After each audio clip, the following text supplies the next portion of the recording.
సాక్ష్యాన్ని బట్టి తగిన రీతిలో ఆ కుటుంబాన్ని దేవుడు ఆశీర్వదించినగా మంచిదండి. మన మధ్యనే మరి ప్రకాష్ రామ్ గారు ఉన్నారు. వారు వచ్చి వాక్యాన్ని అందిస్తారు. మనం కరెక్ట్గా అన్నట్టుగా 12 గంటలకి నేను ముగించాలని ఆశపడుతున్నాం.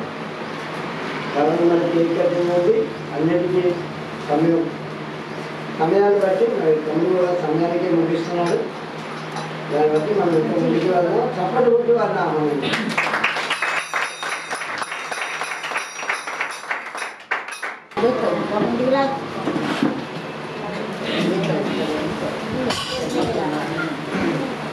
దేవుని నామాన్ని వందనాలండి.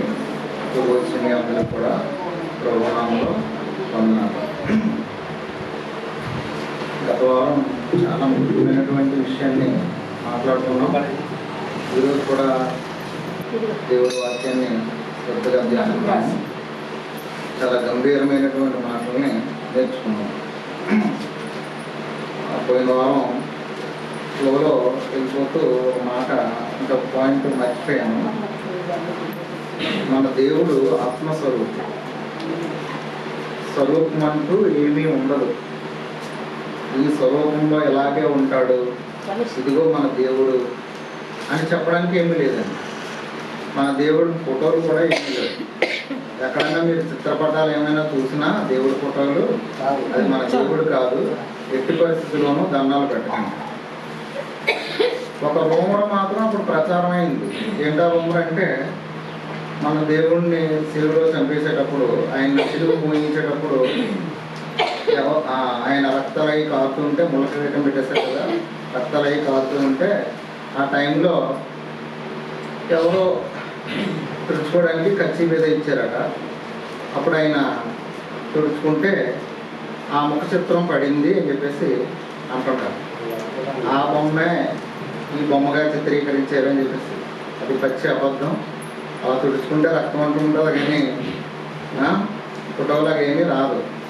ములకరేట ఉన్నట్టు, రక్తం కాకున్నట్టు కళ్ళు ఏం పాడవు. ఇప్పుడు ఏదైనా తుడుచుకున్నాం అనుకోండి, తుడుచుకుంటే రక్తం అనుకుంటుంది అంతే. కాబట్టి అది కూడా పచ్చి అబద్ధం. ఓకే, మన దేవుడు ఆత్మస్వరూపి. ఆయన ఆరాధించేవారు ఆత్మతోనూ సత్యముతోనూ ఆరాధించాలి. ఓకే, సరే, ఈరోజు ఒక చిన్న విషయం డిస్కస్ చేద్దాము. క్రైస్తవులు ఏమనుకుంటారో కానండి, అంటే ఆ రోజుల్లో శాస్త్రుల్ని పరిచయాల్ని దేవుడు ఏమన్నాడంటే, వేషధారులైన శాస్త్రులారా, వేషధారులైనటువంటి పరిచయులారా, అయ్యో అని చెప్పేసి మీకు శిక్ష అని చెప్పేసి వానన్నారు. వేషధారులైనటువంటి శాస్త్రులారా, పరిచయులారా. కానీ ఇప్పుడు క్రైస్తవులు కూడా మెల్లమెల్లగా వేషధారులాగే తయారైపోయారండి. వేషధారులాగే. ఎలా అంటే, ఎవరు బాధపడినా పర్లేదండి, వాక్యం అందరికీ వెళ్ళాలనే ఉద్దేశంతోనే చెప్తున్నాను. ఎలా అంటే, మన క్రైస్తవుల్లో చాలామంది పండగల రోజు కనిపిస్తారండి గుళ్ళో. క్రిస్మస్ రోజున చూడండి, చర్చ్ అంతా నిండిపోద్ది. అడవడిగా తిరిగేస్తుంటారు. వడ్డించేది గట్టెట్టుకుని ఒకడు, ఆకట్టుకుని ఒకడు. సిగ్గు శరం ఏమి ఉండదండి వాళ్ళకి. ఎంతమంది కనపడతారు చూడండి భోజనం దగ్గర. చూడండి, అది అంటే క్రిస్మస్ రోజు ఏంటండి మన క్రైస్తవులు కొంతమంది భోజనాలు ఏదైనా పెట్టినప్పుడు ఆ టైంలో కనపడుతుంటారు. కొద్దిమంది ఏం చేస్తారంటే, నెలలో మొదటి ఆదివారం కనపడతారండి. మొదటి ఆదివారం ఎందుకంటే ఏంటంటే ప్రభురాత్రి భోజనం ఇస్తారు కాబట్టి ఆ ప్రభురాత్రి భోజనం తినేసి మళ్ళా మిగిలిన 3 ఆదివారాలు ఎక్కడేస్తారు. చూడండి, ఇప్పుడు మనం అప్పుడు మనల్ని ఏమంటాడంటే దేవుడు, వేషధారులైనటువంటి క్రైస్తవులమే అవుతాం. కొంతమందికి ఏంటంటే ఆదివారం వచ్చేసరికి ముఖ్యమైనటువంటి పని పడిపోద్ది. చాలా ముఖ్యమైనటువంటి పని అవసరం వచ్చేది. ఆ రోజే పని ఉంటుంది, ఆ రోజే పని పడుతుంది. మిగిలిన 6 రోజులు ఏ పని పడతాం. అంతకుముందు కొంతమందికి అయితే ఆ రోజే చొక్కాలు వస్తారు. కొంతమందికి అయితే ఆ రోజే ఫంక్షన్, కొంతమందికి అయితే ఆ రోజే పెళ్ళి, చుట్టాలు రావడం అనే సొంత పనులు ఆ రోజే, అంటే ఆదివారమే. ఇలాంటి వాళ్ళందరినీ కూడా దేవుడు ఏమన్నాడంటే వేషధారులైనటువంటి క్రైస్తవులు. మనం మేలు పొందుకున్నాం దేవుడి దగ్గర, ఏదో విధంగా ఎక్కడో దగ్గర మనం మేలు పొంది, ఎక్కడో కాదు ఈరోజు కూడా మేలు పొందుకున్నాము, మేలు అనుభవిస్తూనే ఉన్నాం. అనుభవిస్తూ ఉన్నప్పుడు ఆయనకి కృతజ్ఞత చూపించాలి. 10 మంది కుష్ఠరోగులు బాగుపడ్డారండి. 10 మంది కుష్ఠరోగులు బాగుపడిన తర్వాత అందులో ఒకరు మాత్రమే తిరిగి వచ్చారు. అప్పుడు ప్రభువారు ఏమన్నారు తెలుసండి, 10 మంది బాగుపడ్డారు కదా, 10 మంది బాగుపడ్డారు కదా, మరి అందులో నువ్వు ఒక్కడే వచ్చావు, మిగిలిన 9 మంది ఏరి అని అడిగాడు. ఆయన మేలు చేసి మళ్ళా నా దగ్గరికి నా బిడ్డ తిరిగి వస్తాడా రాడా అని చూస్తాడు. కృతజ్ఞత అనేది ఉండాలండి. మనం మేలు అనుభవించాము, ఇంకా అనుభవిస్తూనే ఉన్నాం. ఆయన లేకపోతే మనం బ్రతకలేము. మనం పీల్చే గాలి, తాగే నీరు, తిండి అన్నీ కూడా ఆయన దయచేసి అలాంటి అనుభవిస్తూ ఆయన కృతజ్ఞత చెప్పలేకపోతున్నాం. మనం పండగ క్రైస్తవం అయిపోతున్నాం, మొదట ఆదివారం క్రైస్తవం అయిపోతున్నాం. అంటే మనం దేవుడితో గేమ్ ఏమైనా ఆడుతున్నామా, లేకపోతే దేవుడు చూడ్డు, ఏమి అండు, మన దేవుడు దయామయుడు, కరుణామయుడు, ప్రేమామయుడు, పర్లేదు, అర్థం చేసుకుంటాడు అని ఏమైనా అనుకుంటున్నారా ఏంటి క్రైస్తవం? ఆయన్ని ఆదివారం అనేది ఆజ్ఞ అండి, ఆజ్ఞ. అది తప్పకుండా మనం ఆ ఆజ్ఞను మనం పాటించవలసిందే. 6 రోజులు నువ్వు కష్టపడి పనిచేయి, 7వ రోజు నా సన్నిధానానికి రా. ఆ రోజు నువ్వు ఏ పని పెట్టుకోకు. చూడండి ఒకసారి నిర్గమకాండం 20వ అధ్యాయము 8, 9, 10, 11 వచనాలు. చాలా జాగ్రత్తగా చదవాలండి, త్వరగా చదవాలి. చాలా ముఖ్యమైనటువంటి విషయాలు కూడా ఇవన్నీ. ఏదో వచ్చాము 2 మాటలు మాట్లాడుకున్నాము, చప్పట్లు కొట్టాము, వెళ్ళిపోయామంటే కుదరదు. విశ్రాంతి దినమును పరిశుద్ధముగా ఆచరించుటకు జ్ఞాపకం ఉంచుకోండి. 6 దినములు నువ్వు కష్టపడి నీ పనంతయు చేయవలెను. 7వ దినము నీ దేవుడైన యెహోవాకు విశ్రాంతి దినము. దానిలో నీవైనను, నీ కుమారుడైనను, నీ కుమార్తె అయినను, నీ దాసుడైనను, నీ దాసి అయినను, నీ పశువైనను, నీ ఇండ్లలో నున్న పరదేశి అయినను ఏ పనియు చేయకూడదు. ఇదండి ఆయన ఇచ్చినటువంటి ఆజ్ఞ. గుర్తుపెట్టుకోండి, ఆజ్ఞ అతిక్రమమే పాపం. నేను దొంగతనం చేయలేదు, వ్యభిచారం చేయలేదు, అబద్ధం ఆడలేదు, ఓకే. కానీ మరి దేవుడు ఇచ్చిన ఈ ఆజ్ఞ మనకి ధర్మశాస్త్రము కొట్టివేయబడింది, కానీ ఆజ్ఞలు మాత్రం దేవుడు కొట్టేయలేదండి. ఒక యవనస్తుడు వచ్చి ప్రభువారి దగ్గరికి వచ్చి, నేను పరలోక రాజ్యానికి వారసుని అవ్వాలంటే నేను ఏం చేయాలి ప్రభు అంటే ఆయన ఒకే ఒక మాట అన్నారు. ఏమన్నారండి? ఆజ్ఞలు పాటించు అన్నారంటే ఆజ్ఞలు కొట్టేశారని అర్థం అండి? ఆజ్ఞలు కొట్టేలేదు, ఆజ్ఞలు దేవుడు మనకి ఇచ్చాడు 10 ఆజ్ఞలు. అవి ఆ రోజు ఒక మాట, ఈ రోజు ఒక మాట, అప్పుడు ఒక మాట, ఇప్పుడు ఒక మాట మాట్లాడే దేవుడు కాదు. అప్పుడున్న దేవుడే ఇప్పుడు ఉన్నాడు. అప్పుడు మాత్రమే పాటించండి, ఇప్పుడు వదిలేండి, పర్లేదులేండి, నేను అర్థం చేసుకుంటాను, అలాంటిది ఏమీ లేదండి. ఆదివారం అనేసరికి తప్పకుండా ఆరాధనకు రావాల్సిందే. ఇంకో వచ్చింది కదండి, నిర్గమకాండం 31:15. చాలా దారుణంగా ఉండేయండి ఆ రోజుల్లో శిక్షలు. ఇప్పుడు కృప అనే దాని ద్వారా బ్రతికిపోతున్నాం, కానీ దేవుడు కృప ద్వారా మనం బ్రతికిపోతున్నామండి. 6 దినములు పని చేయవచ్చును. 7వ దినము యెహోవాకు ప్రతిష్టమైన విశ్రాంతి దినము. ఆ విశ్రాంతి దినమున నీవు పనిచేయ ప్రతివాడును తప్పక మరణశిక్ష నందును. చాలండి. ఎలా ఉండేదంటే 6 రోజులు పనిచేసి 7వ రోజు విశ్రాంతి దినము. దాన్ని పరిశుభ్రంగా ఆచరించాలి. అలా ఆచరించకపోతే మరణశిక్ష. ఇంత దారుణంగా ఉండేదండి. 7వ రోజు అంటే ఆదివారం నుంచి శుక్రవారం వరకు పనిచేసి శనివారం నాడు ఆరాధించేవారు. ఆరాధన జరిగేది. మన ప్రభువారు పునరుద్ధానం అయిన తర్వాత అది ఆదివారానికి మార్చబడింది. ఆదివారం కొంచెం సౌండ్ తగ్గింది. ఆదివారానికి మార్చబడింది. మార్చబడిన తర్వాత మనం ఆదివారం ఆరాధిస్తాం దేవుణ్ణి. ఏ పని చేయకుండా ఎన్ని పనులున్నా సరే అవి పక్కన పెట్టి ఆయన సన్నిధికి వచ్చేవలసిందే. అది రూలు. అది దేవుడు ఇచ్చిన ఆజ్ఞ. ఉంటాయండి, 1,00,000 పనులు ఉంటాయండి. ఇంకొకటి చూడండి, ఒక యజమాని అంట విందంతా సిద్ధంగా ఉంది, భోజనాన్ని పిలుచుకురా అని చెప్పేసి ఒక దాసుని పంపించాడండి ఒక యజమాని. అర్థమవుతుందండి? నా మాటలు వినపడుతున్నాయి? అర్థమవుతుందండి?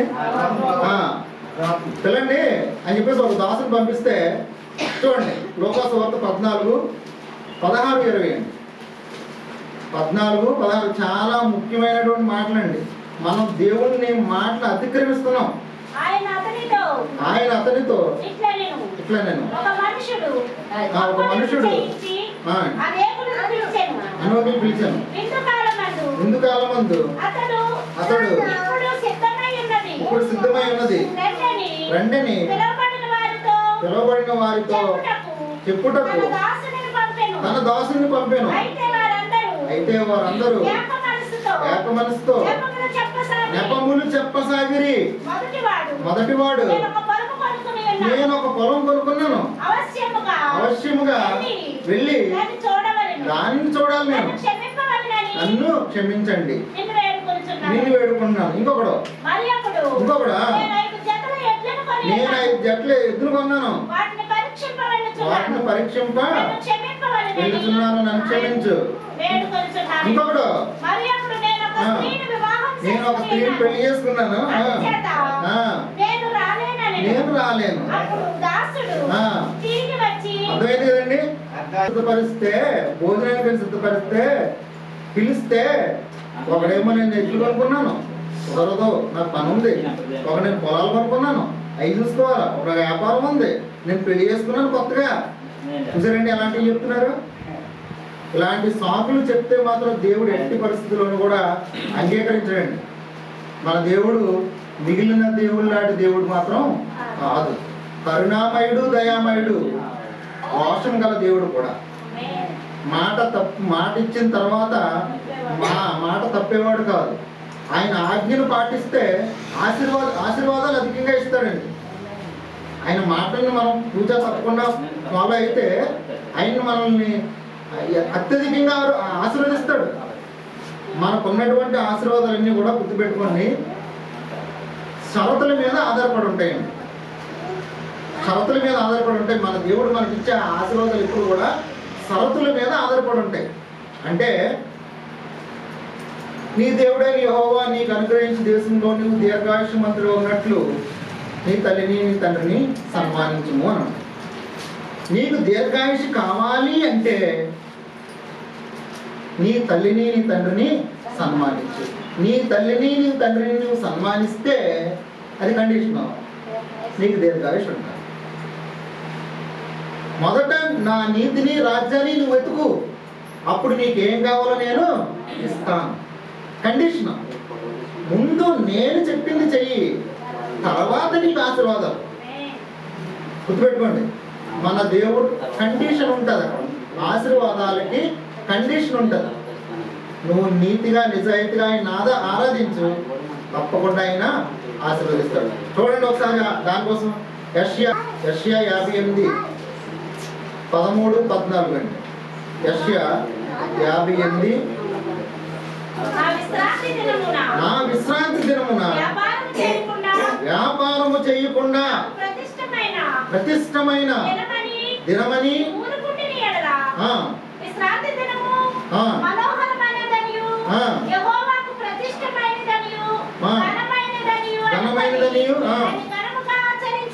ఘనముగా ఆచరించిన ఎడల నీకిష్టమైన పనులు చేయకయు వ్యాపారము చేయకయు లోక వార్తలు చెప్పుకొనకయు ఇంటిని ఎడల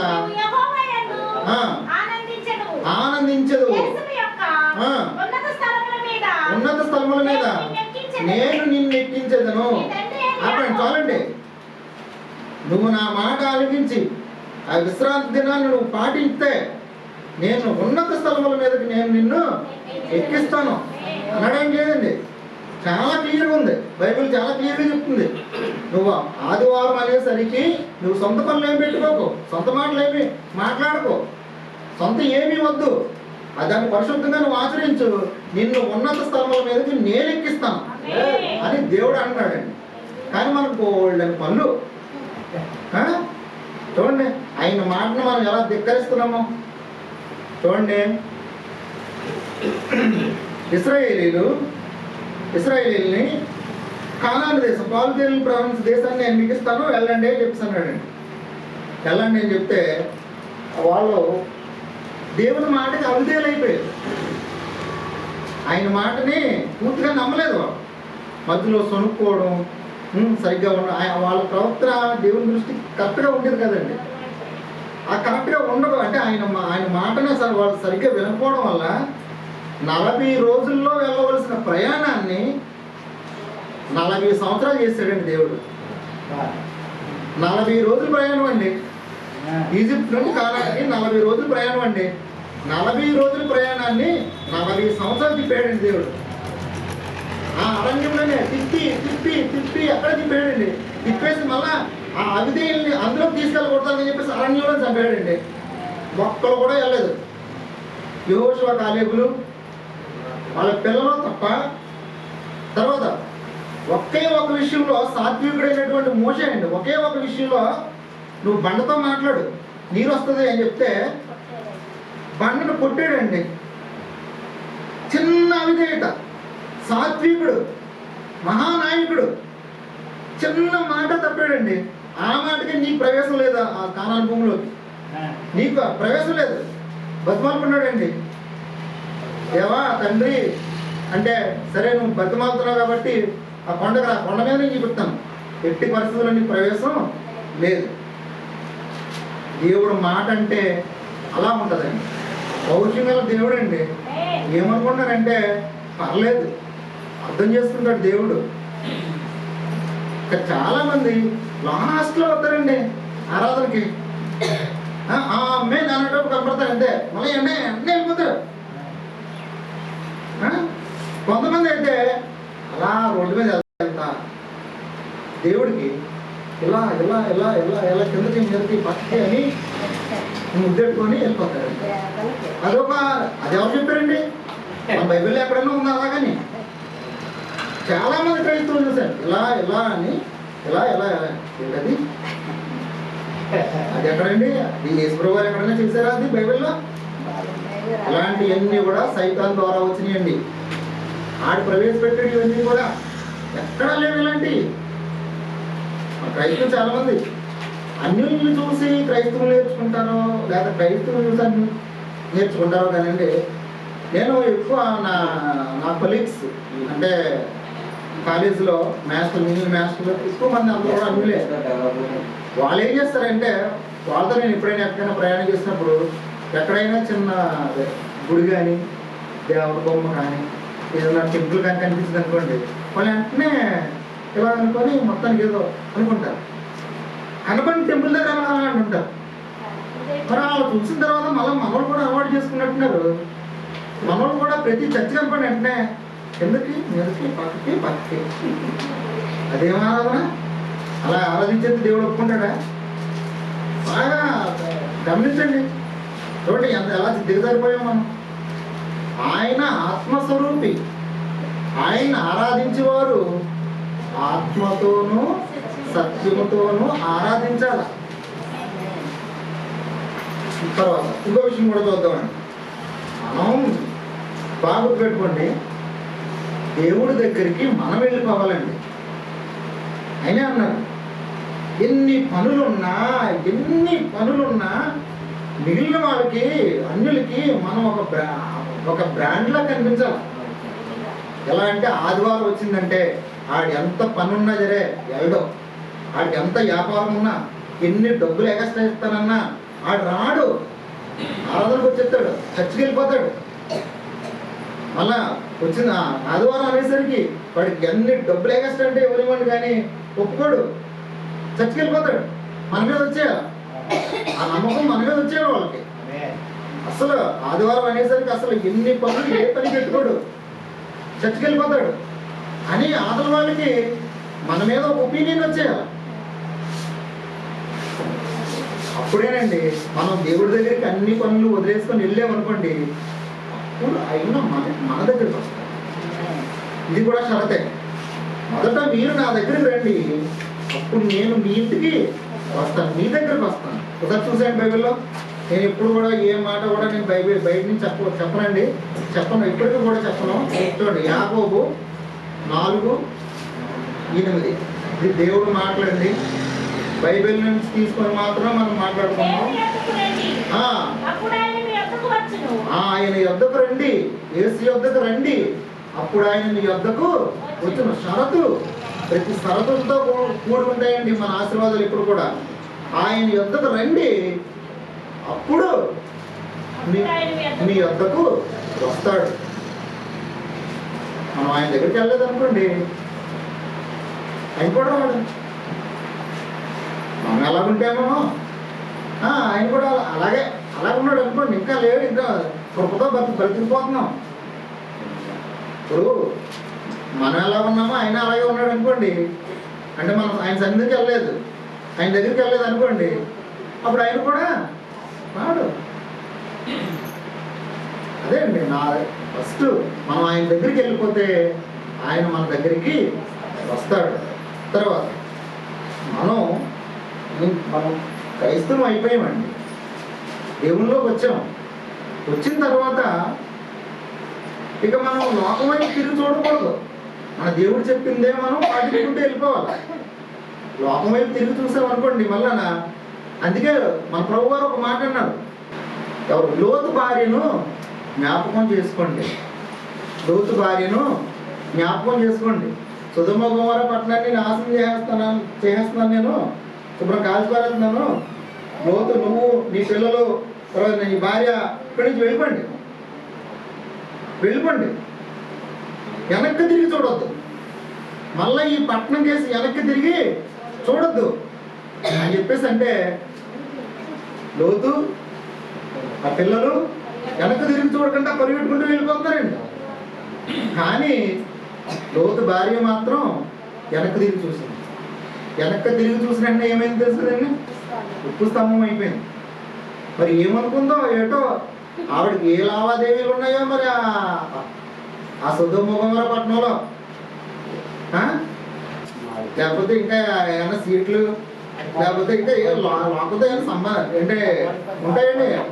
అంటే కొంత సంఘాలకి హెడ్ ఏమో ఆవిడ, నా సంఘం అంతా ఏమైపోతుందో, ఈ లోకానికి సంబంధించినటువంటి ఏమన్నా గ్రూపులు ఉన్నాయేమో ఆవిడకి, అవన్నీ పోతున్నాయనో ఏటో మరి వెనక తిరిగి చూసిందండి.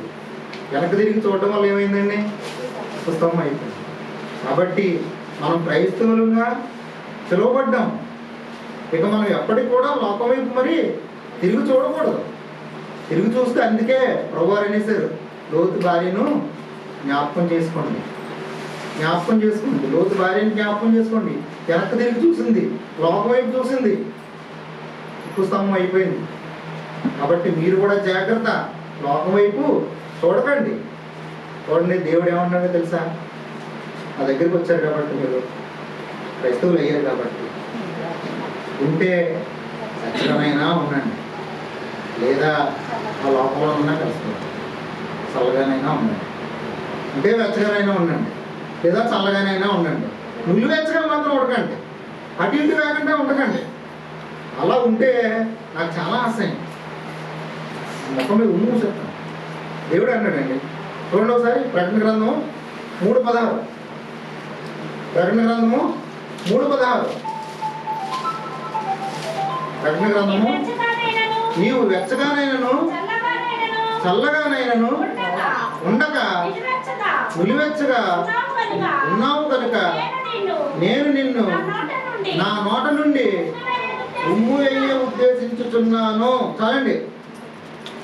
అంటే మనం ఎచ్చగానైనా ఉండాలా, ప్రభువులో ఉండిపోవాలా, ప్రభు చెప్పినట్టు వినాలా, లేదా మన లోకంలోనైనా కలిసిపోవాలా, లోకంతోనైనా ఉండాలి. అంతేగాని అటు ఇటు కాకుండా ఉంటే పరిస్థితి ఎలా ఉంటుందో చెప్పాడు కదండి.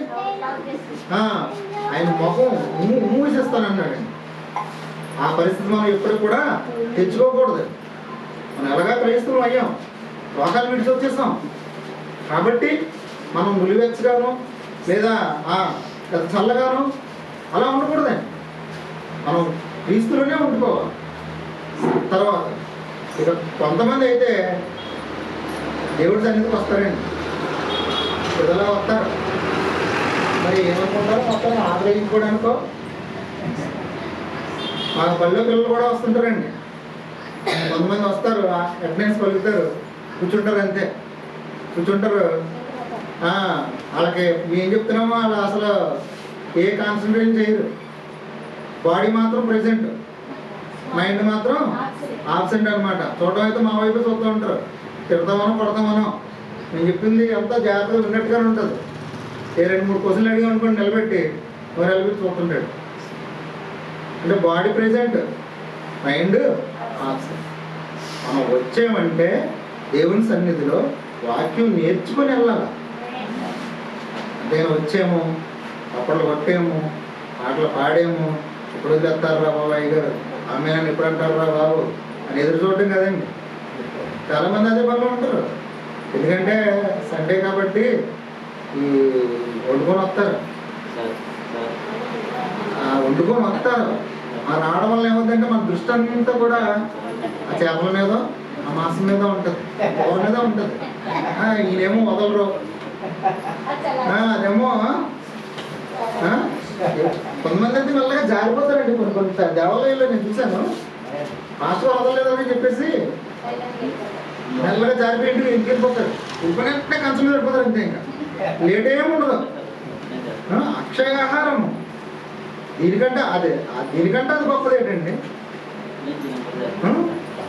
దేవుని సన్నిధికి వస్తారు. వచ్చిన కొన్ని దేవాలయాల్లో చూసానండి, ఇది బాగా గుర్తుపెట్టుకోండి, చెప్పులు కూడా తీరండి. కొన్ని దేవాలయాలను నేను చూశాను. ముఖ్యంగా బాప్టిస్ట్ చర్చిలు అంటారు, చాలా అఫీషియల్గా వస్తారు. చక్కగా ఫ్యాన్ ఎక్కడ ఉంది, చైర్ ఎక్కడ ఉంది చూసుకుంటారు. చక్కగా ఏమి వెళ్ళకూడదు అనమాట, చెమట పట్టకూడదు. కూర్చుంటారు, షూ వేసుకొచ్చేస్తారు, చెప్పులు ఉంటే చెప్పులు వేసుకొచ్చేస్తారు. ఎంత భయం లేదనం అండి అది. అన్యుల్లో ఏమండి, వాళ్ళ దేవాలయానికి వెళ్ళినప్పుడు జోళ్ళు తీసేసి అప్పుడు వెళ్తారు. ఒకసారి మోషేకి పొదలో దూత కనిపిస్తుంది. దూత కనిపించినప్పుడు అక్కడ పొద మండుతున్నట్టుగా ఉంటుంది, కాలిపోతున్నట్టుగా ఉన్న ఆ పొద కాలదు, అక్కడ మంటలు వస్తాయి. కానీ అప్పుడు ఏంటి వింత, ఏంటి చూద్దాం అలాగని చెప్పేసి మోషే వెళ్తాడండి దగ్గరికి. వెళ్తే అప్పుడు దేవుడు ఏమంటాడు తెలుసా, ఆ పొదలో నుంచి దూత ఏమంటాడు తెలుసా, నువ్వు నిలబడ్డ స్థలము పరిశుద్ధ స్థలం, చెప్పులు తీసేసి రా. ఒకసారి చూసేయండి అమ్మా, నిర్గమాకాండము 3:5. నిర్గమాకాండము 3:5. నిర్గమాకాండం 3:5. అందుకు ఆయన దగ్గరికి రావద్దు, నీ పాదముల నుండి నీ చెప్పులు విడుము, నీవు నిలిచి ఉన్న స్థలము పరిశుద్ధ ప్రదేశమని అనేను. అర్థమైందండి. పరిశుద్ధ ప్రదేశానికి ఎట్టి పరిస్థితుల్లో కూడా చెప్పులతో రాకూడదండి. చాలా పెద్ద పాపం. చూడండి, మన దేవుడే స్వయంగా చెప్పాడు, ఎక్కడైతే 2-3 నా నామం పేరుతో కూడుకుంటారో వాళ్ళ మధ్యలో నేను ఉంటాను అన్నాడు. మరి ఆయన ఉన్నాడు అంటే మనం ఎంత గౌరవంగా ఉండాలి. చూడండి, ఇలా ఉన్నాయండి. ఇంకా మన క్రైస్తవుల్లో వేషధాంతరం అన్నాడు. ఇవన్నీ కూడా కొంతమంది వస్తారా, ఆ ఫోన్లోనే మాట్లాడుకుంటారండి. స్విచ్ కూడా ఆపరు. మొబైల్ స్విచ్ కూడా ఆపరండి. ఏదైనా ఫోన్ వస్తే అలా మాట్లాడుతూనే ఉంటారు. కిందకి అలా పెట్టేసుకుని మాట్లాడుతూ ఉంటారు. అంత భయం చేద్దామండి. కొంతమంది స్టార్టింగ్ చేస్తూ ఉంటారు. కొంతమంది అయితే వచ్చినప్పుడు ఆయన సన్నిధికి వచ్చినప్పుడు మనం పూర్తిగా ఆయన ఎలా ఆరాధించాలంటే పూర్ణ హృదయంతోనూ, పూర్ణ మనసుతోనూ, పూర్ణ ఆత్మతోనూ ఆయన్ని ఆరాధించాలి. ఆయన మనం చూస్తూ ఉంటాడు, మన ప్రవర్తన ఎలా ఉంది, ఇది నా సన్నిధికి వచ్చాడు నన్ను ఎలా ఆరాధిస్తున్నాడు అని చెప్పేసి ఆయన చూస్తూ ఉంటాడండి. అందుకే భక్తుడు ఒక మాట రాశాడు చూడండి, ప్రసంగి గ్రంథం 5:1. చూడ బైబిల్లోనే ఉన్నాయండి ఇవన్నీ. బైబిల్లోనే స్వయంగా దేవుడు మనతో మాట్లాడుతున్నాడు. నీవు దేవుని మందిరములకు పోయినప్పుడు నీ ప్రవర్తన జాగ్రత్తగా చూసుకో. బుద్ధిహీనులు అర్పించినట్లుగా బలి అర్పించడం కంటే సమీపించి ఆలకించుట శ్రేష్టము.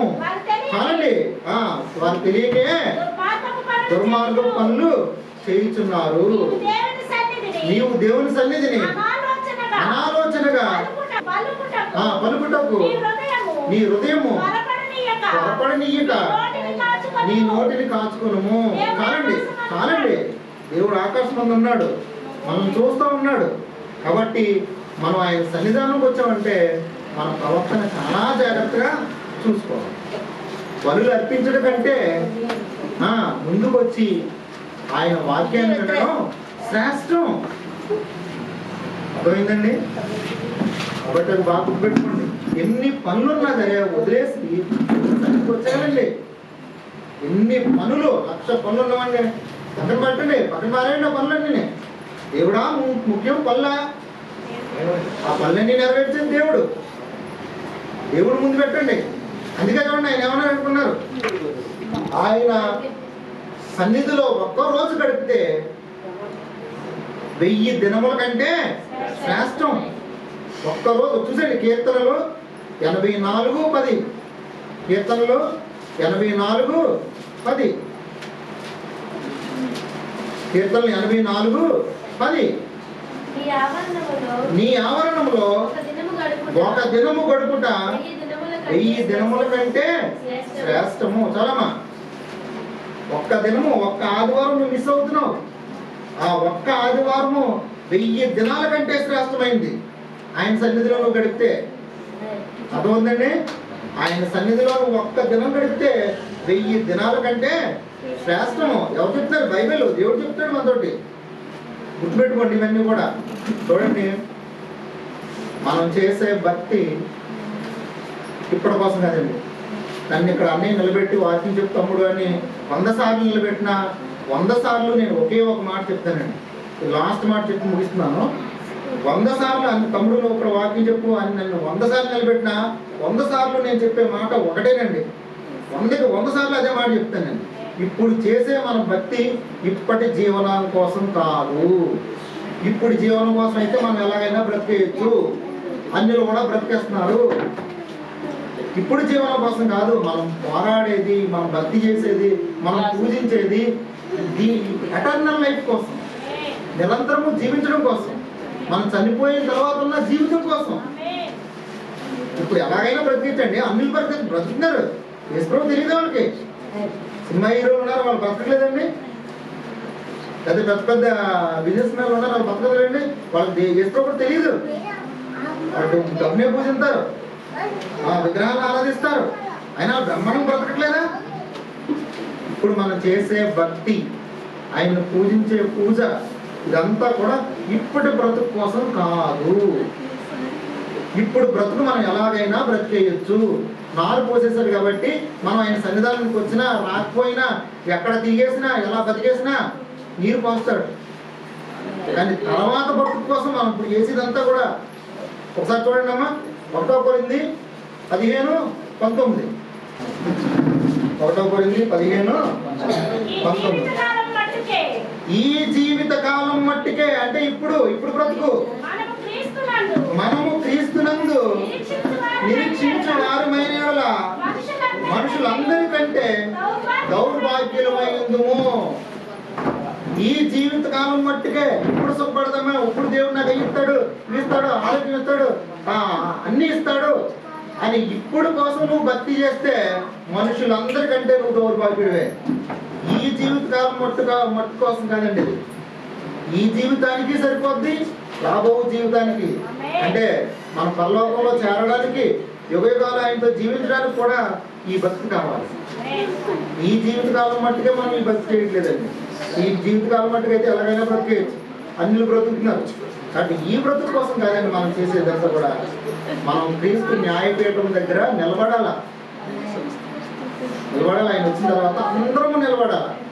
అప్పుడు ఆయన దగ్గర మనం నిలబడినప్పుడు మనం ఎప్పుడైతే నిజాయితీగా భక్తి చేసామో, మన పూర్ణ హృదయంతో, పూర్ణ ఆత్మతో, పూర్ణ వివేకంతో ఆయన్ని ఆరాధిస్తే మనం ఆయన ముందు, న్యాయపీఠం ముందు ధైర్యంగా నిలబడాలి. అందుకే చూడండి, షడ్రక్ మేషక్ అబేద్నెగో వాళ్ళిద్దరినీ కూడా అగ్నిగుండంలో పడిసేస్తుంటే వాళ్ళ భక్తి పనులు, ప్రభా మమ్మల్ని కాపాడు అనేమనలేదండి. ఆ భక్తి మనం రక్షిస్తుంది అనుకున్నారు. తర్వాత నువ్వు నిలబెట్టిన ప్రతిమకు మేము నమస్కరించాం, మా దేవుడు రక్షించగలడు, రక్షించకపోయినా పర్లేదు. నాకు భలే అది చాలా ఇష్టం అండి ఆ మాట. రక్షిస్తాడు మా దేవుడు, రక్షించకపోయినా పర్లేదు, కానీ ఎట్టి పరిస్థితుల్లో కూడా ఆ ప్రతిమకు మేము నమస్కారం పెట్టాం. రక్షిస్తాడు లేదా రక్షించకపోయినా పర్లేదు. గుర్తుపెట్టుకోండి, మన దేవుడు ఆ విధంగా మాట్లాడతాడండి. అందుకే చూడండి, భక్తులు ఏమన్నారు తెలుసా, మన దేవుడు ఇస్తాడు. చాలా మంది 99%, 99% దేవుణ్ణి వాడేసుకుందామని వస్తారండి. నిజంగా దేవుణ్ణి అన్ని తెగారిస్తారండి, బోల్డని కోరికలు. ఇంకా దేవుడు ఇస్తాడండి, మనం అడగకపోయినా ఇస్తాడు. మనకి ఏం కావాలో ఆయన ముందే తెలుసు. మొదట నా నీతిని, నా రాజ్యాన్ని వెతకండి, నీకేం కావాలో నేను ఇస్తాను, శ్రేష్టమైన ఇస్తాను. మీరు అడిగిన వాటికన్నా, ఊహించిన వాటికన్నా శ్రేష్టమైన నేను ఇస్తాను. అందుకని ఒక భక్తుడు ఏమన్నాడు తెలుసండి, నాకేం అవసరం లేదు ప్రభా, నువ్వు ఉన్నావు చాలు. ఈ లోకంలో ఉంది నాకేం అవసరం లేదు, నువ్వు ఉన్నావు నాకు చాలు. ఈ లోకంలో నాకు ఇంకో భక్తుడు ఏమో తెలుసండి, నాకు ఐశ్వర్యాన్ని అయినా ఇవ్వతావు, అలాగని పేదరికాన్ని కూడా ఇవ్వకు. ఐశ్వర్యం ఎక్కువైపోయి నేను మర్చిపోతానేమో, పేదవాడిని దొంగిలి మళ్ళీ నీ నామానికి చెడ్డ తెస్తానేమో. కాబట్టి నాకు ఆ రెండు దయచేయి ప్రభా. ఇంకో భక్తుడు ఏమన్నారు తెలుసండి, అంజూరపు చెట్లు పూయకున్నాను, ద్రాక్ష చెట్లు ఫలింపకపోయినాను, సాలలో పశువులు లేకపోయినాను, ఏమి ఎంత నష్టం జరిగిపోయినా నేను నా దేవుడి యందు, నా యెహోవా యందు మాత్రమే సంతోషిస్తాను. ఆయన ఇచ్చినా ఇవ్వకపోయినా మనం ఆయన కృతజ్ఞత కలిగి ఉండి ఆయన ఆరాధిస్తూ ఉంటే ఆయన తప్పకుండా ఇస్తాడండి. ఆయన ఉన్నదే మనకి ఇవ్వడానికి. మన దేవుడు మనకి ఇవ్వకపోతే ఇంకెవరికి ఇస్తాడండి? కాబట్టి గుర్తుపెట్టుకోండి, మనం ఏ పర్పస్ మీద మాట్లాడుకున్నామంటే, పరిశుద్ధ దినాన్ని మనం, అంటే ఆదివారాన్ని తప్పకుండా మనం ఆచరించాలి, ఆయన సన్నిధిలో గడపాలి. ఒక్క రోజు గడిపితే 1000 దినాల కంటే శ్రేష్టం. ఇది ఆజ్ఞ, ఇది రిక్వెస్ట్ కాదు, ఏదో మామూలుగా చెప్పినటువంటి ఒక స్టేట్మెంట్ కాదు. భగవంతుడు మనకి విధించినటువంటి ఆజ్ఞ. 6 రోజులు పనిచేయి, 7వ రోజు విశ్రాంతి దినం నా సన్నిధిలో ఉండాలి, నాకు కనబడాలి నీ సన్నిధిలో, అప్పుడు నిన్ను ఆశీర్వదిస్తాను. చదువుకున్నా కదండి ఆల్రెడీ, అదొకటి. తర్వాత దేవుని సన్నిధిలో మన ప్రవర్తన చాలా జాగ్రత్తగా ఉండాలి. ఓకే, చాలా జాగ్రత్తగా ఉండాలి. బుద్ధిహీనులు అర్పించినట్టుగా బలి అర్పించడం కంట సమీపించి దగ్గర కూర్చొని దేవుడు వాక్యాన్ని విని నేర్చుకోవాలి. అప్పుడు ఆయన మన త్వర ఉంటాడు. ఓకేనా? కాబట్టి ఆయన వచ్చినప్పుడు మనం ఆయన ముందు భయం లేకుండా ఆయన ముందు నిలబెడతాము, ఆయన సన్నిధికి చేరుకుంటాము. ఆ నిత్య జీవితంలో తరతరాలుగా ఆయనతో పాటు మనం ఆనందిస్తాము. ఓకే, దేవుడు మిమ్మల్ని అందరినీ కూడా దీవించుకుంటారు.